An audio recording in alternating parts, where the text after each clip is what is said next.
Bonjour ou bonsoir à tous, où que vous vous trouvez. Aujourd'hui, nous allons nous intéresser à l'intelligence émotionnelle, un atout du leadership 3.0, point d'interrogation. Pour répondre à cette question, nous accueillons Corinne Lee-Charles. Bonsoir Corinne. Bonsoir Yotis, bonsoir à tous. Donc Corinne, avec une expérience de 12 années en cabinet de management et d'organisation, tu cumules plus de 6 ans d'expérience en tant qu'exécutif coach. Tu es spécialisé en leadership systémique, également certifié à l'outil d'évaluation de l'intelligence émotionnelle Genos. Est-ce que tu peux nous en dire un peu plus sur toi? Avec plaisir. Déjà, j'ai effectivement occupé la fonction de manager de projet dans des activités de conseil en management. Et puis après aussi comme spécialiste de la gestion de talent, notamment dans une grande organisation internationale. Depuis par contre 2 ans, je dirige le cabinet donc Momentum, où j'interviens sur des missions de conseil et de coaching dans l'accompagnement, essentiellement de changement de cap, de croissance d'entreprise. Et puis l'intelligence émotionnelle, ça fait déjà quelques années que je pratique et beaucoup plus depuis 2 ans.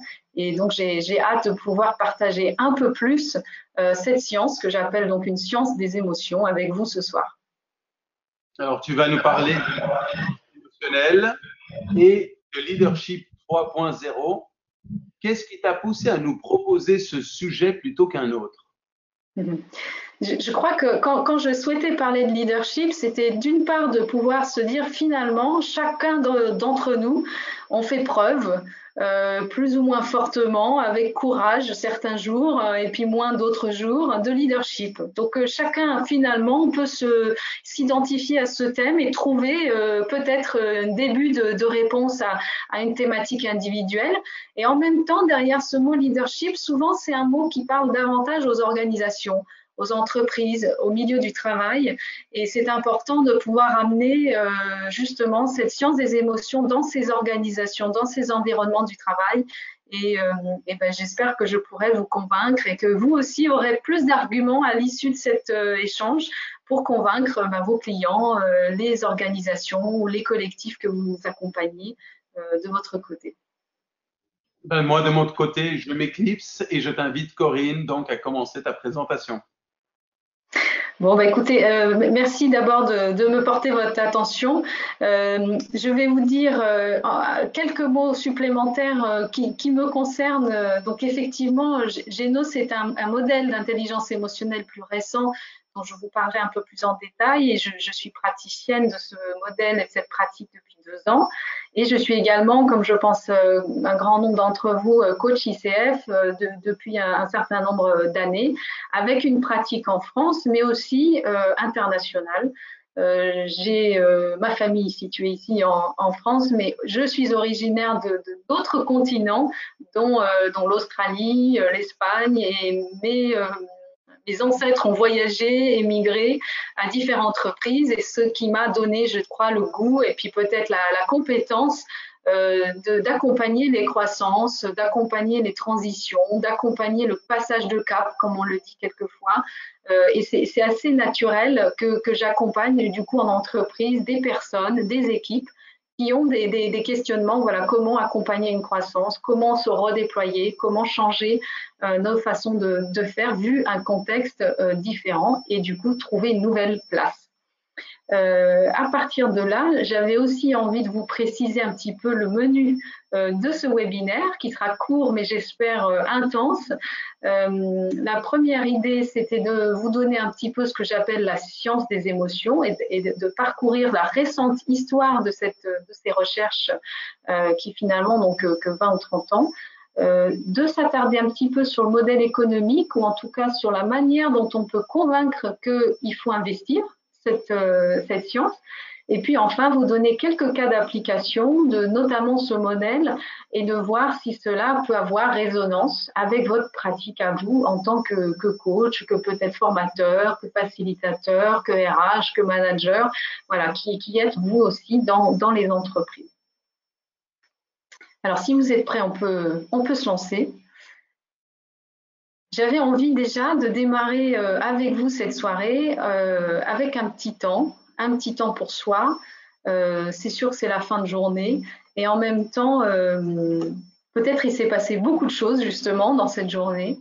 Et donc, j'ai envie de vous proposer de prendre ce temps de faire le scan de ce que vous ressentez, ce que vous avez ressenti au cours de ces 24 dernières heures et d'utiliser votre expérience récente de ces 24 dernières heures. Donc, on est aujourd'hui mercredi, de savoir qu'est-ce que vous avez perçu dans cette journée comme émotion, comme ressenti. Et pour cela, nous allons lancer un sondage. Vous avez l'habitude. La question, quelle conscience aviez-vous de vos émotions ces dernières 24 heures? Donc, sélectionnez l'une des options suivantes. Alors, pas mal de votes, il y a beaucoup de gens donc qui réagissent, hein. Donc c'est peut-être la fin de la journée, mais les gens sont toujours très actifs à ce que je vois. Nous sommes presque à 70% déjà. Et il y a une réponse qui se démarque. Voici les résultats. Je ferme le sondage et je partage avec vous les résultats. Donc, Corinne, les participants ont répondu à 41%, plus de 10, à 34%, plus de 15 et à 24%, plus de 5 émotions. Très bien. Donc, ce que je remarque, c'est d'une part, en assez peu de temps, finalement, les uns et les autres, on est capable d'identifier un certain nombre d'émotions. J'ai le sentiment, en tout cas sans me tromper, que je n'ai pas eu de réponse où on a identifié zéro émotion. Donc, on est tous capables d'intelligence émotionnelle. Et donc, le deuxième constat que je fais, je te remercie Yotis pour ces résultats en live. Je remarque que l'essentiel, on a dit 41% ressentent environ une dizaine d'émotions. Et puis 34%, plus de 15. Donc, ça veut dire que quand même, on peut ressentir un certain nombre d'émotions dans une même journée. Alors ça, on va dire que c'est votre conscience. C'est ce que vous êtes capable d'identifier, certes en peu de temps, mais assez aisément, c'est présent finalement. Et ça, c'est votre expérience. Alors maintenant, j'aimerais que sur la continuité de cet exercice, nous puissions nous interroger de la proportion dans ces émotions ressenties. Est-ce que celle-ci avait peut-être en majorité une sensation agréable, c'est-à-dire sur l'ensemble de ces 24 heures, vous avez eu plutôt des émotions agréables, ou est-ce que diriez-vous à l'inverse que dans les dernières 24 heures, vos émotions étaient plutôt d'ordre désagréable, voilà, en majorité. Et je vous invite maintenant, et merci Yotis, de lancer la suite du sondage. Alors, donc le sondage est lancé. Quelle proportion d'émotions agréables et désagréables? Alors, vous êtes beaucoup plus rapide, on est déjà presque à 70% là. On arrête à 80% et voici les résultats. Donc, à 72%, vous avez ressenti des émotions plutôt agréables. À 28%, c'était désagréable. Bravo, alors j'ai une communauté finalement ce soir, en ce mercredi 20 juin, à l'aube de l'été, finalement on pourrait imaginer dans une bonne posture, une bonne appréciation de son environnement, du fait que 72% d'entre vous, vous évoquez le fait que ça a été plutôt les 24 heures des émotions agréables. Et ce qu'on pourrait se dire, c'est que sûrement cette sensation a dû influencer la façon dont vous avez peut-être serré la main à quelqu'un dans le cours de cette journée, la façon dont vous êtes présenté à un nouveau visage ou peut-être la façon dont vous avez pris une sollicitation, répondu à une demande ou formulé vous-même une demande auprès de quelqu'un d'autre. En revanche, c'est vrai que peut-être pour les 28 autres % d'entre nous qui avons eu des émotions plus désagréables, en majorité, il est possible que de la même façon, cette sensation ait influencé en partie la façon dont on a interagi les uns avec les autres. Et là est tout l'enjeu finalement de l'intelligence émotionnelle. Alors là, je vous ai fait vivre un petit peu l'expérience. Maintenant, je vais vous donner un petit peu plus d'éléments factuels. La statistique. Combien d'entre nous, combien d'émotions nous ressentons au cours d'une journée? Et vous allez voir, c'est beaucoup plus que 10, c'est beaucoup plus que 15, c'est beaucoup plus que 100. Et je vous laisse réfléchir quelques secondes de quel ordre ça pourrait être. Oui, et si vous voulez, vous pouvez aussi marquer donc les réponses. Ah, ben c'est trop tard. C'est trop tard, pardon, j'ai coupé le suspense, je suis désolée.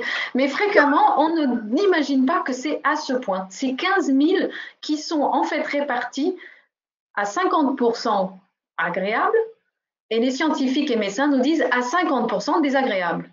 Et que du coup, notre ratio agréable-désagréable, effectivement, peut jouer sur la façon dont on va se comporter et réagir mais qu'une grande partie finalement de toutes ces émotions est relativement inconsciente, comme on l'a vu tout à l'heure. Vous imaginez 15 000 pensées ou situations par jour qui nous font réagir, c'est des micro-réactions dont on n'est absolument pas conscient une bonne partie de la journée. Mais ça, c'est statistique. Maintenant, je vais vous raconter un peu plus l'histoire, c'est-à-dire à quel moment finalement est apparue cette notion d'intelligence émotionnelle. Et je suis sûre que certains d'entre vous connaissent ces références, mais c'est intéressant de les voir en perspective justement avec l'année 2018, ou en tout cas notre 21e siècle.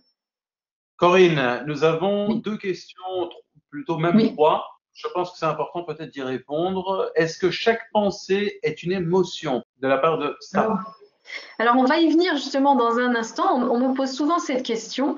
Effectivement, ce n'est pas forcément la pensée, mais il faut imaginer que tout se passe dans le cerveau, dans la partie émotionnelle, mais l'amygdala, en fait, intervient. Ça peut être considéré comme, dans le langage courant, comme une pensée, mais en fait, ce qu'on veut dire, c'est que c'est logé dans l'espace du cerveau. Et ce que je vais vous évoquer dans un instant, c'est justement les trois réaction fondamentale à toute situation.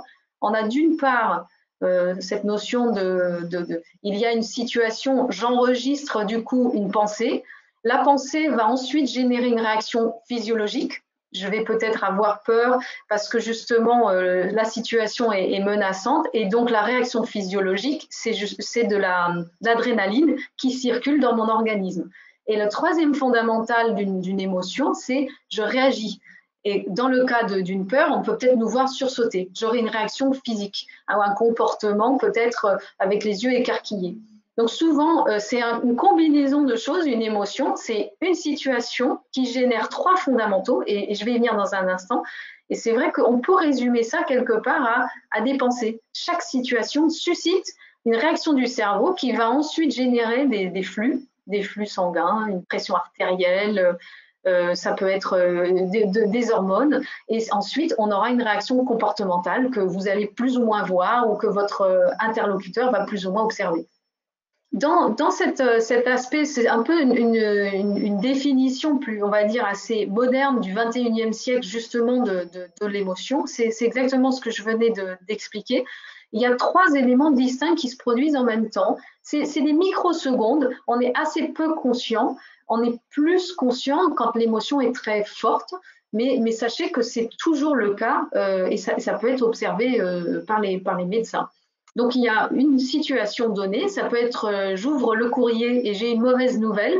Et il y a ensuite une réaction qui est plus subjective, c'est-à-dire peut-être que moi, Corinne, je vais lire ce qui est dans l'enveloppe, Yotis va lire aussi la même information, mais tous les deux, on n'aura pas cette réaction cette pensée identique. Et du coup, peut-être que moi, à la lecture de cette information, mon corps, finalement, va générer des réponses qui vont être à la fois physiologiques et à la fois comportementales qui sont un peu différentes de Yotis. Mais on fonctionnera tous les deux selon le même mécanisme. L'autre chose, ça c'est plus un exemple, c'est pour vous donner le type de courrier qui moi me fait bondir. Pour ceux qui sont français, à l'aube de la création de mon entreprise, voilà le type de courrier et c'est franchement un des tout premiers que j'ai reçu dans ma boîte aux lettres et je peux vous dire que j'ai eu un peu peur. J'ai eu la réaction de me dire mais qu'est-ce qu'ils me veulent, de qui il s'agit, est-ce que c'est l'URSSAF, est-ce que voilà qui c'est est-ce que c'est les impôts, voilà. Quelle administration me demande de remplir un truc pareil? Et ma première réaction, ça a été presque de le rejeter à la poubelle pour pas avoir à gérer. Mais encore aujourd'hui, en vous montrant cette image, j'ai des palpitations et une inquiétude, une anxiété qui est générée par cette lecture. Et c'est juste une illustration voilà, de ce que je peux avoir ressenti sur l'instant. La meilleure solution dans ce cas-là, évidemment, c'est pas de réagir dans l'immédiat, mais d'attendre finalement que la réaction passe pour ensuite revoir la chose avec un peu plus de calme et de sérénité. Alors, je regrette pour les autres nations qui sont présentes ce soir, les exemples sont très francophones, mais il y a aussi la déclaration d'impôt. Je pense que ça, c'est quand même universel, mais celle-ci, c'est la version française. Mais assez souvent, quand vous voyez donc ce type de logo sur l'enveloppe dans votre boîte aux lettres, vous n'êtes pas non plus vous n'imaginez pas que c'est de meilleur augure. Et souvent, donc voilà, il faut prendre ça avec peut-être pas à la fin d'une grosse journée ou au moment où vous avez aussi à gérer les devoirs ou voilà, d'autres éléments de la famille en fin de journée. Donc tout ça, c'est illustratif. Encore une fois, plus de la définition. Mais qu'est-ce qu'on a pu découvrir pour arriver à cette définition? Ça a démarré finalement dans les années 90. Les années 90, surtout aux États-Unis, on avait des chercheurs qui se posaient la question suivante. Comment c'est possible que certaines personnes qui ont un quotient intellectuel très élevé, une capacité à raisonner, une capacité à calculer, à gérer des informations en nombre, la complexité par exemple, comment ça se fait que certains réussissent mieux que d'autres? Et donc, il y avait l'hypothèse de travail qui était posée par donc Peter Salovey et puis son confrère Jack Mayer en 90, de chercher qu'est-ce qui pourrait jouer un rôle dans l'efficacité et la performance finalement des personnes. Est-ce que ce serait quelque chose de l'ordre de comment je me sociabilise, comment j'interagis, comment je suis attentif à l'autre, aux besoins de l'autre. Et de là a émergé la notion d'intelligence émotionnelle et plutôt, je dirais, à l'époque en laboratoire. Et puis, un petit peu plus tard, on a commencé à se poser la question, et on a Daniel Goleman d'ailleurs, qui est un des pères fondateurs en fait de toute cette science, qui s'est dit, mais finalement, est-ce que ça se mesure? Certes, c'est quelque chose qui joue dans la performance, mais est-ce que ça se mesure? Et si on pouvait le mesurer, est-ce que ça pourrait jouer un rôle, non seulement dans la vie professionnelle, mais surtout dans la vie personnelle, que ce soit en tant que parent, que ce soit dans des relations amicales, que ce soit en tant que professeur ou enseignant. Et là, j'allais dire, la chance qu'on a eue dans les années 90, c'est que Daniel Goleman, jusque d'ailleurs en dehors des frontières américaines, a réussi à faire connaître cette notion. Et en 96, vous voyez la page de couverture du Times Magazine qui nous posait cette fameuse question, mais est-ce qu'on ne va pas mieux réussir professionnellement? Est-ce que je ne suis pas plus intelligent si j'ai un quotient émotionnel plus important que les autres? Et puis, au XXIe siècle, finalement, on a commencé à se dire en entreprise, cette notion est intéressante. Au-delà du fait que oui, ça existe, au-delà du fait que ça se mesure, la question que nous posent nos organisations, c'est mais comment je fais maintenant pour la développer? C'est comment je mets en œuvre finalement une science dont je suis convaincue, je peux la mesurer, mais qu'est-ce que je peux en faire maintenant, après, avec mes collaborateurs? Et donc, Ben Palmer est un des pères fondateurs du XXIe siècle, qui nous amène, alors lui il est australien, donc c'est un autre pays anglo-saxon, mais qui est très généreux, je dirais. Et Ben Palmer a proposé d'utiliser finalement tous les outils qui avaient été déjà mis en œuvre. Il a repris tous les référentiels et il a proposé un modèle où finalement il s'est nourri de tout ce qui était déjà présent sur le marché. et pour nous proposer quelque chose qui serait spécifiquement, je dirais uniquement, adapté pour les organisations. C'est de ce modèle-là que je vais un petit peu plus vous parler aujourd'hui. Et Ben Palmer, si vous voulez en savoir davantage, je vous communiquerai les références notamment de certaines recherches, mais vous pouvez aussi googler EI, donc intelligence émotionnelle de EI Community Consortium, où il y a en fait toutes les différentes recherches récentes, et notamment les publications de Ben Palmer, qui est lui-même donc socio-psychologue et qui a fait déjà sa thèse à l'époque où il était étudiant sur l'intelligence émotionnelle. Alors, parlons maintenant de définition. Alors, avant que je vous donne une réponse, il y en a sûrement plusieurs, mais interrogez-vous quelques instants. Comment moi, je définirais l'intelligence émotionnelle? Comment moi, je le fais déjà pour d'autres? Quand j'ai à expliquer cette notion, comment je le fais avec d'autres?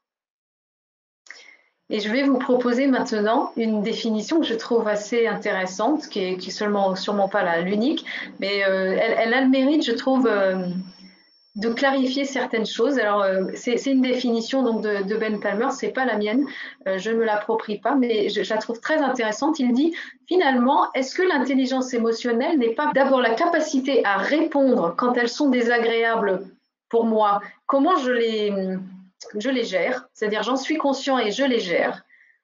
Donc, ça me concerne moi, l'intelligence émotionnelle. Et la deuxième partie de définition, elle concerne plutôt les autres. Comment je fais pour finalement, moi, je sais que ça a une importance, comment je peux susciter chez moi des sensations agréables, mais chez les autres aussi des sensations agréables. Et au final, est-ce que je peux faire preuve par exemple, de plus de présence, de plus d'empathie, aussi souvent que possible, parce qu'on a évidemment, comme on l'a vu, certains jours meilleurs que d'autres, mais au profit d'une relation beaucoup plus finalement productive, beaucoup plus agréable pour les deux parties. Alors, je ne sais pas si j'ai une question ou un commentaire. Pas mal de réactions, en effet.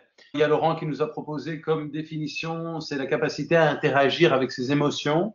Carole qui nous dit capacité à accueillir, réguler et utiliser ses émotions et celles de ses interlocuteurs. Il y a une question de la part de Tania.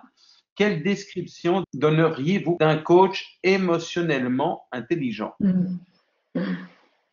Alors, il y a évidemment plusieurs réponses. C'est sûr que nous, de par notre métier, on est capable de modéliser en fait cette intelligence parce qu'on est capable, j'allais dire, d'utiliser dans la relation avec le coaché, avec le client, on est capable de modéliser finalement qu'est-ce que c'est évoquer ses émotions, qu'est-ce que c'est utiliser l'émotion comme une information à part entière. C'est pas quelque chose qui a moins de valeur que, par exemple, des données objectives ou des données factuelles. Et encore une fois, ce qui est assez compliqué, je trouve, avec la plupart des clients, c'est que c'est pas forcément évident de se brancher sur ce registre-là. Et je trouve que le coach, par son cadre, par le fait qu'il crée un espace particulier, avec un temps et un rythme différent, c'est peut-être une première fenêtre pour nos clients à explorer. Qu'est-ce que ça peut donner finalement de laisser cours, ne serait-ce qu'à l'exercice qu'on a fait au tout début, à écouter, être plus à l'écoute, plus dans le ressenti de ce qu'ils ressentent. Alors, je continue avec, en fait, c'est une science assez récente et il y a des choses aussi très médicales qui ont été faites et on a, j'allais dire, c'est pas une chance, mais on a quelques candidats, on va dire, qui ont été étudiés par Antonio Damasio, qui est aussi un psychologue thérapeute américain et qui aussi est chercheur et enseignant contemporain. Certains d'entre vous ont peut-être lu aussi son ouvrage L'erreur de Descartes. Et il en a écrit d'autres. Mais ce qui est très intéressant, c'est qu'il a eu la chance de rencontrer des patients dans sa pratique qui avaient en fait, des défaillances cérébrales qui faisaient que la partie émotionnelle était abîmée, voire très abîmée. Et certains de ces patients lui ont permis de faire des examens, des tests, des analyses et de mieux comprendre comment finalement l'être humain réagit quand il n'a plus cet appui émotionnel. Et ce qu'on apprend avec lui, et je vous enverrai aussi une petite vidéo qui est intéressante aussi pour ceux qui veulent en savoir davantage. Notamment, il a étudié un cas, le fameux cas d'Eliot, qui est un de ses patients. Et Eliot a été tellement endommagé, le pauvre, au niveau de son cerveau, qu'il était en grande difficulté d'entreprendre, en grande difficulté d'avoir une relation conjugale, en grande difficulté d'avoir des relations amicales. Il a perdu son travail, il a eu du mal à retrouver un autre travail. Il a aussi eu du mal finalement à se motiver, à se mobiliser pour prendre une nouvelle. Et il a finalement dû abandonner, j'allais dire, son autonomie, qui était de plus d'appartement, plus de vie conjugale, et il a dû habiter chez sa famille, chez son frère, ne pouvant plus finalement trouver les ressources pour être adapté, j'allais dire, dans notre société. Et ce qui est assez étonnant avec les recherches d'Antonio Damasio, c'est qu'il a d'autres patients qui nous décrivent des difficultés à décider est-ce que je reviens à ma séance de thérapie le jeudi ou je viens le mardi. Si je viens mardi, l'avantage c'est que c'est en début de semaine, il y a moins de circulation. Si je viens le jeudi, j'aurais déjà eu des événements qui se seront produits dans ma semaine. Du coup, jeudi, c'est peut-être plus intéressant. Et puis, il continue à trouver des arguments factuels, analytiques, en faveur du mardi, en faveur du jeudi, mais jamais ils arrivent à la conclusion, est-ce que je vais prendre mon rendez-vous mardi ou est-ce que je vais prendre mon rendez-vous jeudi? Et finalement, ce que Damasio nous explique, c'est la prise de décision, elle est un petit peu, elle dépend un peu de ce qu'on a souvent comme expression, c'est je le sens comme ça, ou de l'instinct. En fait, l'émotion, c'est la partie qui vous permet finalement de trancher, de dire allez, je me lance, allez, je prends cette partie-là. Et c'est assez scientifique, c'est pas un hasard qu'on se dise je le sens dans mes tripes. Il y a des expressions en fait qui maintenant sont justifiées par les recherches.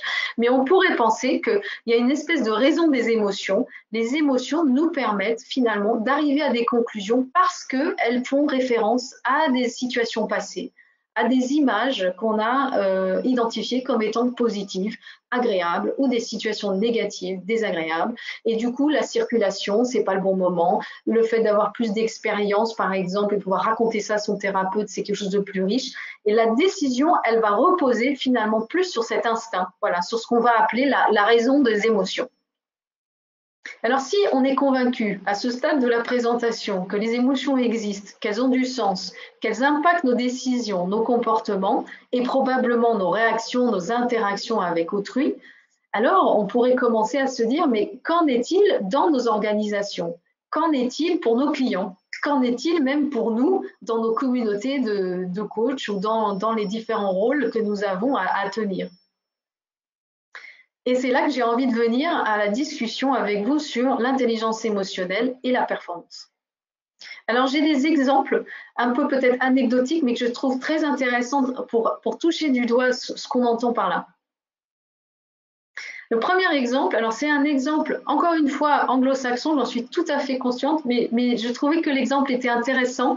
Ça parle de cohésion d'équipe. Certains d'entre vous peut-être suivent le Super Bowl, mais ceux qui ne le suivent pas, je suis sûre que vous savez à quel point c'est important pour les Américains, finalement, le Super Bowl. Et ils ont été très surpris en 2018 d'un succès qui n'était pas du tout prévu, avec un coach. Donc, il avait été recruté, le coach Pederson, par justement peut-être quelqu'un d'un peu visionnaire qui s'appelle Jeffrey Lurie. Et son intention à cette personne, à Jeffrey Lurie, c'était je voudrais trouver un coach pour mon équipe qui ait plus d'intelligence émotionnelle, qui fasse vivre à cette équipe une expérience humaine au-delà de la performance, je dirais, de la réussite au niveau score, au niveau succès simplement du résultat. Effectivement, il trouve du coup dans ce coach quelqu'un qui met par exemple en place des terrains de basketball, des ballons de basketball, qui encourage les équipes à jouer ensemble en dehors de l'entraînement. Il trouve un coach qui encourage les gens à se parler, à parler d'eux, à se découvrir, à parler d'une partie assez privée, personnelle. Et de fil en aiguille, effectivement, il se retrouve très, très critiqué par la presse. Et tout le monde dit que cette équipe, c'est n'importe quoi, qu'ils ne vont jamais réussir. En plus, ils ont manque de bol. Ils ont un des joueurs les plus importants de l'équipe qui a un accident assez grave et sérieux et qui ne pourra pas jouer le Super Bowl. Donc, tout le monde parie sur la défaite de cette équipe. Et pourtant, Et pourtant, le 4 février 2018, c'est la Philadelphia Eagles qui l'emporte. Et qui l'emporte comment? En partie, explique le coach. La personne qui était sur le banc, qui était blessée, qui ne pouvait plus prendre son rôle, avait en fait passé tout le temps sur le banc à encourager celui qui lui succédait, à le soutenir dans ses préparatifs, y compris les autres collègues. N'était pas démotivé au sens qu'il ne voulait plus s'investir, puisque de toute façon, il n'allait pas jouer. Non, il a finalement joué le collectif. Il a continué à conseiller, à soutenir et à croire en son équipe, malgré le fait que lui, il était sur la touche. Et on pourrait penser alors, et il commence à avoir un petit peu plus de curiosité, je dirais, dans ce monde-là sportif, de l'intelligence émotionnelle. Alors, je vous laisserai faire le lien avec nos entreprises, nos clients, nos organisations apprenantes. Le deuxième exemple qui est un petit peu atypique, c'est un exemple qui concerne alors du coup un autre métier qui est le métier des traders. Et là, c'est une étude, c'est une réelle étude qui a été faite et c'est sur la base de traders qui ont des décisions à faire très rapides, certes basées sur l'expérience, mais une bonne partie, c'est sous stress. C'est un peu quelquefois un pari sur l'avenir. Et l'étude a porté sur la capacité des traders en question à se connaître, la capacité à avoir une bonne intelligence émotionnelle finalement. Est-ce que c'était des gens qui savaient gérer leurs émotions quand elles étaient désagréables? Est-ce que c'était des personnes qui savaient susciter chez elles des émotions agréables? Et étonnamment, les résultats de l'étude ont montré que justement, alors c'est en anglais, mais l'essentiel, je vous le dis oralement, c'est que justement les traders qui avaient une routine, une certaine connaissance de leur comportement, qui connaissaient justement ce qui leur convenait, qu'est-ce qui les fait fonctionner positivement, qu'est-ce qui les amène à se sentir bien, finalement, ils avaient justement une meilleure capacité à avoir cette sensation, cet instinct de c'est comme ça que je dois réagir. Et c'était presque devenu une science pour eux. C'était pas juste un instinct, mais c'était quelque chose de cultivé. Et donc, je voulais partager ça avec vous. Je trouvais que c'était un exemple assez intéressant et différent de ce qu'on voit d'habitude. Et enfin, j'ai pas pu m'empêcher, je vous ai apporté quand même un exemple assez classique. Et là, c'est une étude faite par des comptables. Et les comptables, alors c'est avec un partenariat avec donc Genos. Et l'idée, c'était que ces comptables allaient rencontrer un grand nombre d'entreprises et voir si leurs statistiques financières, leur réussite et performance financière, quand elles étaient observées, est-ce qu'elle était finalement corrélée ou non avec un certain nombre d'émotions? Alors, je vous en lis quelques-uns, mais effectivement, en bleu, on voit l'araignée, on voit des émotions comme valorisée, fière, optimiste, joyeux. Donc, c'est des émotions qu'ont évoquées le personnel dans ces entreprises qui, en bleu, avaient une performance élevée et une performance quantitative élevée. Et à l'inverse, quand on interrogeait les employés ou les personnels dans des entreprises où les résultats financiers étaient à la baisse, à ce moment-là, plus souvent, on avait quand même des notions de anxieux, des notions de inquiet, des notions de dépressif, des notions de inadapté. Et ça, c'est simplement pour dire, je ne sais pas si c'est la finance qui attire les émotions ou les émotions qui attirent les mauvaises finances, mais il y a une corrélation certaine entre le fait que je ressens des émotions agréables et je suis dans un environnement qui réussit versus un environnement où les résultats sont mauvais et il y a des interactions qui sont finalement improductives. Donc je m'attarde là quelques instants, plus que pour vous accuser finalement réception de cette information. Et puis j'ai une dernière partie que j'aimerais évoquer avec vous dans un instant, c'est finalement, oui, dans les entreprises, ça fait sens. Oui, aujourd'hui, ça se mesure et on peut donner des arguments pour encourager les entreprises à investir si elles n'ont pas déjà dit oui. Et en revanche, ce que j'aimerais maintenant aborder avec vous, c'est nous, coach, vous, coach, comment vous pouvez intégrer finalement, comment tout ça peut faire résonance avec votre pratique. Il y a des questions, donc on va prendre quelques minutes peut-être pour y répondre. Est-ce qu'on peut être plus ou moins bon en intelligence émotionnelle selon les environnements? C'est une question de la part de Juliette. Je pense par exemple bon dans l'environnement professionnel et moins bon dans le privé. Ou est-ce que c'est partout pareil? Alors, elle est intéressante cette question parce que c'est vrai qu'on sait l'être humain agit souvent par mimétisme et on nous dit souvent si vous voulez entreprendre, ben, entourez-vous d'entrepreneurs. Si vous voulez être plus dans l'humanitaire, ben, engagez-vous dans ce genre d'univers. Donc, je crois que vous mettez le doigt sur quelque chose de très, très juste. Il est probable que dans peut-être seul au milieu du grand nombre, c'est plus difficile. Je dirais à la différence que quand on est coach et qu'on est un peu extérieur et on sait avoir cette hygiène de mettre le pied dedans, ressortir le pied pour être dehors. Je crois que là, par contre, dans cette posture-là, on a cette capacité déjà à sentir, est-ce que l'organisation qu'on accompagne ou cette équipe-là, elle est prête, elle est mûre, elle est ouverte, elle mesure déjà ses émotions ou au contraire, est-ce que finalement, il y a une espèce de fermeture ou peut-être qu'aujourd'hui les émotions ressenties sont pénibles, sont difficiles, sont désagréables et cette situation finalement ne donne pas beaucoup d'ouverture. Je pense aussi aux certains d'entre vous qui travaillent sur la médiation. C'est vrai que ce sont des environnements où a priori on parle beaucoup d'émotions. L'objectif c'est mais la place que ça prend. Voilà, comment arriver finalement à donner la bonne place et évoquer les choses de manière respectueuse. C'est toute la difficulté, je dirais, de cette science. Certains d'entre nous, d'ailleurs, maîtrisent tellement bien une partie de leur intelligence émotionnelle qu'ils en font de la manipulation. Et ce n'est pas l'objectif non plus. Nous avons une question de Armel. Est-ce que les émotions varient dans les cultures différentes? Sont-elles liées aux cultures? Alors, je me suis posé la même question. Dans mon parcours, j'ai été amenée à travailler avec des cultures assez variées, d'Asie, comme le Japon, des Latins européens, des personnes très nordiques.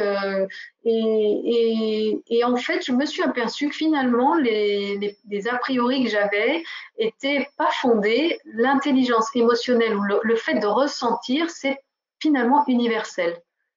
Ce qui est corroboré, enfin, ce qui vient prouver ça aussi, c'est toute la recherche qui a été faite sur notre micro-communication verbale, enfin non verbale, pardon.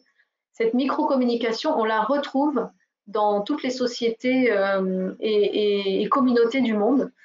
Donc le fait que le sourire se traduit par certains indices, on va dire, au visage, ou que la tristesse se lie par d'autres indices, ça a été prouvé. Donc effectivement, je dirais aujourd'hui, non, c'est tout à fait universel. Alors, nous avons également de la part de Jérôme. Peut-on dire que l'intelligence émotionnelle inclut aussi la capacité à sentir l'atmosphère, la situation dans laquelle nous nous trouvons? Je dirais si ça parle si cette atmosphère, ce serait ce que j'ai parlé un peu plus haut de situation. Donc l'environnement envoie un signal et qu'est-ce que ça me fait à moi? Est-ce que ça me fait quelque chose de froid? Est-ce que ça me fait quelque chose de chaud? Est-ce que ça me fait quelque chose de rassurant? Voilà, quelle émotion ça me suscite chez moi? Ça peut aussi être cet environnement, qu'est-ce qui suscite chez mon client? Et ça, ce serait les émotions à exploiter. Effectivement pour ensuite se dire bon ben est-ce qu'il y a un sujet qui me concerne dans cet environnement, c'est-à-dire je peux susciter un environnement différent qui va ensuite du coup générer quelque chose de plus agréable pour moi, ou au contraire il faut que je maintienne parce que cet environnement m'est très favorable ou nous est très favorable, mon client et moi. Donc je m'attarderai davantage sur comment ça me fait réagir moi ou l'autre. Mais merci Jérôme pour la question, elle est très pertinente. Alors Valérie demande comment aider un manager qui semble complètement déconnecté de ses émotions à s'y connecter. Alors ça, vous avez souvent des cas analytiques, je les appelle. Une des options, c'est de leur faire passer par cette case-là. C'est-à-dire, ils vont vous décrire, par exemple, frustration, le mot frustration. Ça va être une première fenêtre, première porte sur les émotions. Et tout l'exercice, c'est de leur faire travailler les différents niveaux de frustration et à quelle occasion, et presque comme si vous faisiez une frise chronologique au mur, les faire décoder pourquoi ça c'était plus frustrant que ça et pourquoi telle situation finalement ne concernait que vous, il n'y avait personne impliqué. Voilà, pour que la personne puisse mettre des mots. Je ne vous ai pas évoqué le nombre de mots qui existent pour parler d'émotion, mais elle est de l'ordre des centaines et des centaines. Donc le mot frustration peut tout à fait être traduit en 3, 4, 10, 15, 20 émotions différentes avec des degrés différents. Pour ensuite lui permettre de dire mais bon, qu'est-ce qu'on en fait? Qu'est-ce que ce serait une meilleure situation? Voilà, c'est toujours ça avec nos clients, c'est les amener à une meilleure place, leur faire goûter qu'est-ce que ce serait mieux.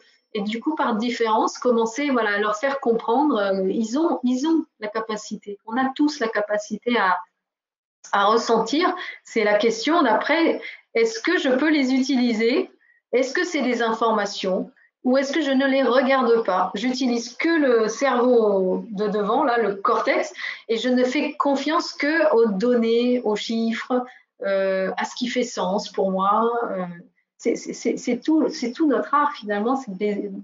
Alors on parle beaucoup du corps aussi, voilà. Les décaler, essayer de les décaler de leur référentiel actuel. Je crois que je n'ai pas tout à fait répondu à la question, mais je serais ravie de continuer cette conversation. On va continuer un petit peu, on aura la possibilité d'interagir encore une fois, je crois. Alors, pour revenir à nos pratiques, c'est vrai que j'avais envie de vous proposer un petit peu un langage, parce qu'une des difficultés, c'est la définition. Et ensuite, la déclinaison de la définition en éléments tangibles. On en a parlé plus haut, l'enjeu de notre 21e siècle, c'est comment développer cette fameuse intelligence émotionnelle. Et c'est la raison pour laquelle je suis venue vous présenter ce modèle. Donc, l'idée, c'était de pouvoir définir à la fois, je dirais dans le bleu, 6 dimensions que certains modèles ont déjà repérées. Et puis, dans l'anneau qui va être blanc, ici, vous allez voir apparaître des termes qui sont soit des termes de « finalement, je suis dans un mauvais jour, je ne fais pas beaucoup preuve d'intelligence émotionnelle, donc je vais tomber dans cet anneau blanc ». Vous allez voir, c'est un peu le côté négatif. Je vous donne l'exemple de la connaissance de soi. Les mauvais jours, quand je ne fais pas preuve de connaissance de soi, je suis un petit peu détachée. Et les bons jours, ou les fois où je suis capable de développer ma connaissance de moi, je deviens de plus en plus présent à moi, mais présent aux autres. Et ainsi de suite. Et on pourrait dire, finalement, être conscient de mes humeurs, de mes émotions, c'est une preuve, c'est quelque chose d'observable. Et si je ne le fais pas, comment je peux commencer à être plus sensible et développer cette capacité? Et donc ce modèle, je l'aime pour ça, parce qu'il donne déjà la possibilité à tout le monde de se mesurer à cet indicateur d'intelligence émotionnelle, mais surtout de se dire, en fait, je peux après en faire quelque chose, je peux devenir meilleur, je peux être plus attentif, je peux être plus conscient de mon comportement et me développer. Donc je vous les présenterai rapidement, juste que vous ayez une connaissance, je dirais, des différents domaines. Il y a la connaissance des autres, qui est aussi essentielle, où quand je le suis, je suis empathique, mais quand je ne le suis pas, je risque d'être insensible. Et là, c'est comment je réutilise finalement aussi l'information des autres. Est-ce que je vais annoncer aujourd'hui que je vais déménager, par exemple, notre site de travail, alors que je sais que l'équipe, par exemple, a donné un grand coup de collier pour clôturer un exercice ou une mission. Je vais utiliser les émotions des autres aussi dans mes décisions et dans ma façon d'agir avec eux. L'authenticité, alors ça, je dois dire, c'est intéressant parce qu'avec une collègue, quand on a découvert ce modèle, moi j'ai été plus sensible à certains que d'autres. Elle a particulièrement aimé l'authenticité. Elle dit, c'est vraiment ce à quoi je m'attache en tant que coach. Et elle a trouvé que ça répondait bien à sa thématique. Comment je peux être sincère? Comment je peux justement utiliser les émotions, par exemple, dans mon coaching? Et comment je veux être quelqu'un qui dit ce qu'il fait, voilà, ou ce qui fait ce qu'il dit. Et pas être vu comme quelqu'un qui ne peut pas être, en qui je ne peux pas avoir confiance. Le raisonnement émotionnel, c'est une 4e dimension. C'est un peu étonnant pour certains Français, je dirais, de cette notion. ou francophone, mais sachez que la logique là, c'est de dire dans toute décision, il y a une partie analytique, il y a une partie émotionnelle. Et là, on veut donner de la place parce que si je prends en compte mes émotions, en fait, j'ai encore plus de possibilités. Par contre, si je les limite, mes décisions et mes solutions à simplement la partie analytique, il y a de fortes chances que je n'ai pas envisagé toutes les options. Et puis, la gestion de soi, qui est le cinquième, qui est assez classique, mais qui parle effectivement de est-ce que je suis lunatique, est-ce que j'ai finalement des sautes d'humeur qui sont difficiles à cartographier, ça sort de manière désorganisée, si vous voulez. C'est pas qu'on maîtrise et qu'on ne montre pas, c'est elles sont désorganisées et mal comprises, et du coup, je peux faire preuve de résilience. C'est ça l'avantage d'une bonne gestion de soi. Et on est du coup un des indicateurs observés dans les questionnaires, notamment de 360 degrés, c'est est-ce que les autres me voient gérer mes situations difficiles avec recul. Et puis le dernier, c'est l'influence positive. Est-ce que je génère chez l'autre l'envie de réussir? Est-ce que je lui donne, en anglais c'est la traduction, c'est empowerment. Et on l'utilise beaucoup même en français maintenant. Mais l'idée c'est ça, comment je responsabilise, comment je donne l'opportunité à l'autre, ou je m'en fiche et je me préoccupe plutôt de mes préoccupations à moi. Donc souvent à mes clients, rien que le fait d'aborder cette page, ça les aide déjà à me dire « Ah mais ça je ne comprends pas ».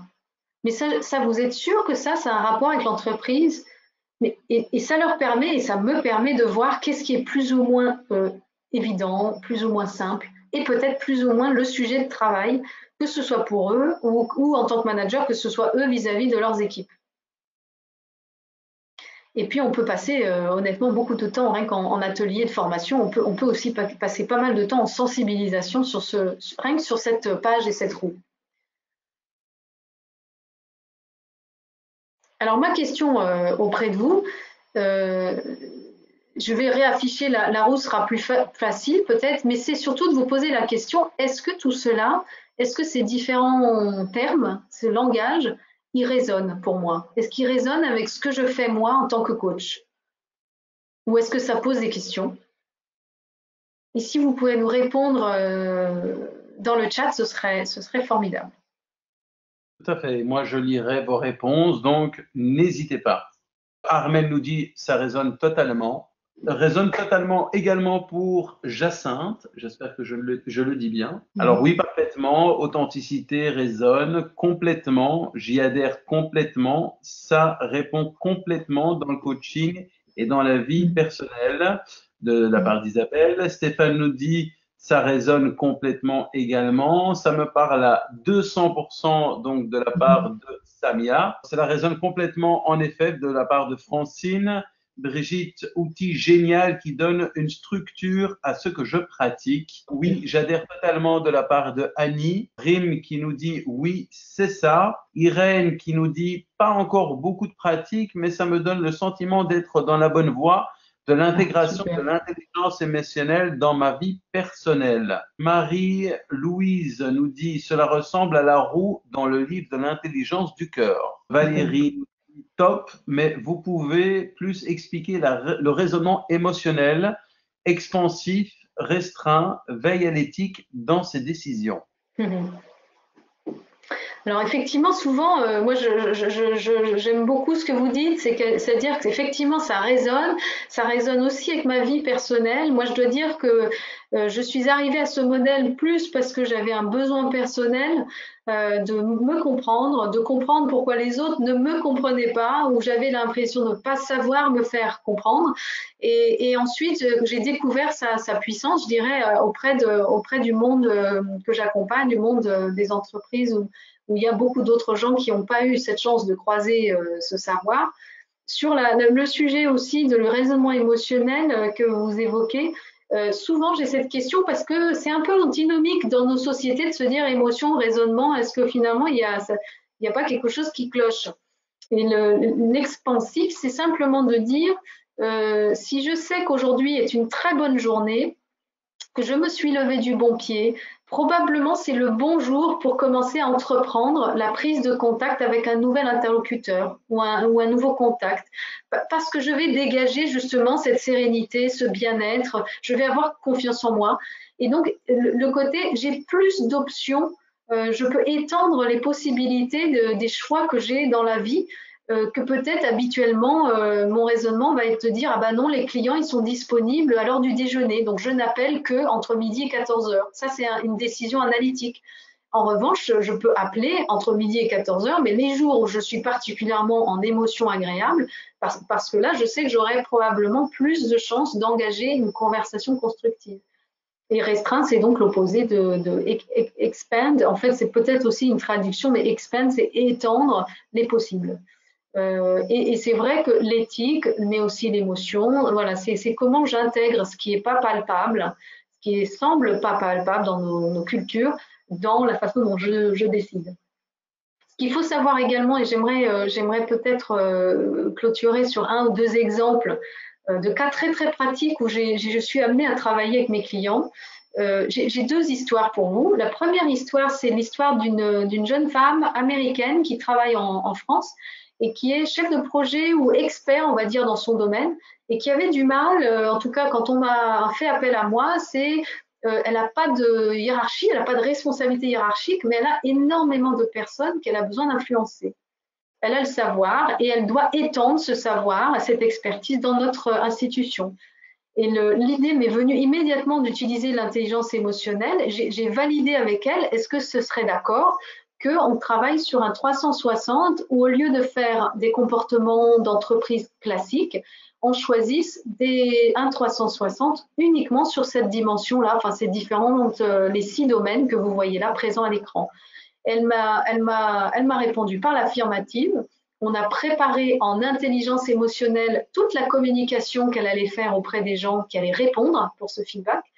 Et on a travaillé, c'était intéressant, au cours de 2 débriefings, parce qu'elle avait besoin de passer par le côté analytique, c'est-à-dire qu'elle a pris le questionnaire et les résultats, elle a tout mis dans un Excel, et finalement, ce n'est qu'après elle avait mis au repos, on va dire, son besoin, qu'on a pu vraiment aborder qu'est-ce qu'il en était ressorti, où est-ce qu'il y avait des marges de manœuvre pour qu'elle puisse avoir une communication peut-être plus douce, peut-être plus affirmée dans d'autres endroits, plus personnalisée, plus authentique, sans pour autant trahir son savoir et puis son impatience de mettre en œuvre son savoir.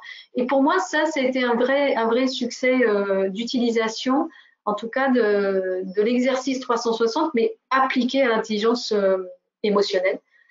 Et le deuxième exemple que j'avais envie de partager avec vous, qui d'ailleurs pour l'instant est encore en pourparlers avec une entreprise, c'est un parcours manager. Donc je travaille auprès d'une entreprise qui est en pleine croissance. Ils ont un vrai boom. C'est 4 fondateurs. Et pour passer ce cap, ils ont beaucoup recruté. Sauf qu'ils ont recruté essentiellement des amis d'amis, des gens qui étaient dans leur réseau. Et le résultat, ça a été finalement qu'on n'a pas fait attention au recrutement à un certain nombre de savoir-faire, savoir-être managérial. Et le parcours, il y a une dimension du parcours qui va être sur qui je suis moi, ma personnalité, mais il y a une autre forte dimension du parcours qui va être sur l'intelligence émotionnelle. Comment je réagis, j'interagis avec les autres, que ce soit mes équipes, que ce soit mes pairs ou que ce soit mes supérieurs. Et on va passer une journée ensemble, même 2 journées, pardon, à aborder à la fois cet exercice sur un plan collectif et ils auront aussi un feedback individuel. Et ça j'espère pouvoir vous en dire plus dans quelques mois quand on aura déroulé le projet. Évidemment, ils ont des formations plus techniques sur comment être un bon manager, mais je trouvais intéressant que ce client, il a pris le pari d'ajouter une forte brique au parcours sur l'intelligence émotionnelle. On voulait vous proposer donc, pour faire ce petit exercice, de vous connecter sur ce site. Ça nous permet donc de recueillir vos émotions du moment. On est finalement à la veille de l'été et la question qu'on va vous poser, c'est quelle émotion je ressens là ce soir, en cette veille d'été, en cette veille du 21 juin 2018. Et donc, vous allez pouvoir justement créer le nuage que vous avez déjà créé à l'occasion d'autres webinaires. Vous allez avoir les résultats de ce nuage sur les réseaux sociaux. Merci Corinne pour cette belle présentation. Nous te retrouverons donc dans quelques instants sur LinkedIn pour la séance de questions-réponses. Merci également à Nathalie Blaine, donc l'ambassadrice de l'ICF Québec et membre de l'ICF Synergie. Alors Nathalie, je sais que c'est ta première. Voilà, tu as réussi à nous rejoindre. Bonsoir Nathalie. Bonjour du Québec. Alors comment ça s'est passé pour ta première?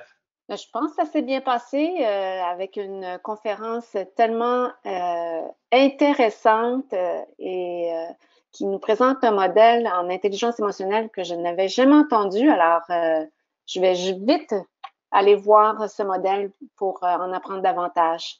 Et aujourd'hui, vous aviez la possibilité de voir vraiment une vraie synergie au niveau linguistique, hein? Donc, nous avons donc l'accent français, ou en tout cas la langue française, et donc l'accent belge et également l'accent du Québec.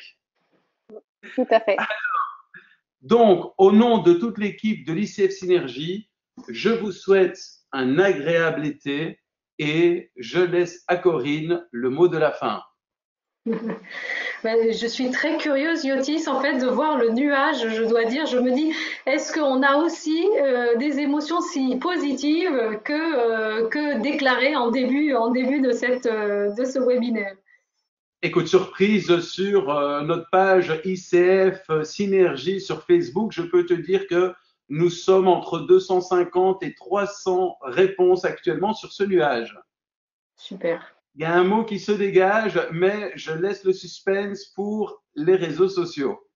Super. Et donc, je serais ravie de répondre à vos questions et puis surtout de continuer à cultiver votre intelligence émotionnelle. On sera tous plus, je dirais, heureux dans notre vie personnelle, mais aussi on peut la transmettre à nos clients qui seront du coup eux aussi des vecteurs d'intelligence émotionnelle autour d'eux. Bonne soirée. Merci Corinne, bonne soirée à tous et bonnes vacances à tout le monde. Au revoir.